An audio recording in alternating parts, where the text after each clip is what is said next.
Hey, what's up? It's Tyler with Most Simple Guitar Lessons. I'm gonna show you how to play Sober / Hungover by Sueco, featuring Arizona Zervas. Super excited for this song. If you find this video helpful, please like and subscribe. I'd really appreciate that. So let's get started. All right, for this song, you're gonna wanna be in drop D. Go ahead and click this video to tune to drop D. Once you're tuned to drop D, you can come back onto this video and you can learn how to play the song. This song has a lot of power chords in it. So when you're in drop D, a power chord is literally just barring.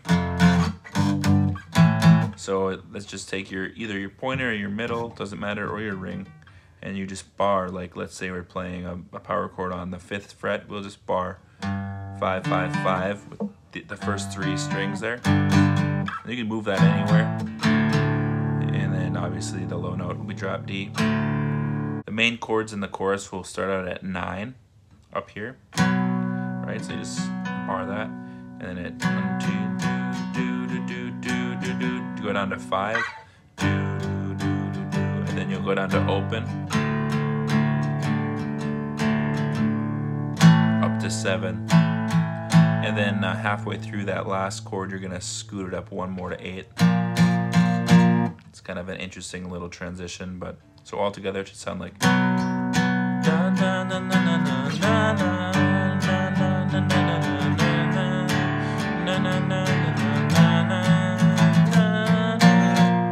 Right. So the chorus is the pre-chorus. Those chords are always playing before the chorus hits 5, and then up to 7. So like 1, 2, 3, 4, 1, 2, 3, 4, open, 1, 2, 3, 4, and then up to 9, 1, 2, 3, 4, and then you just stay on 5. Alright, so it's 5, 5, 7, 7, open, open.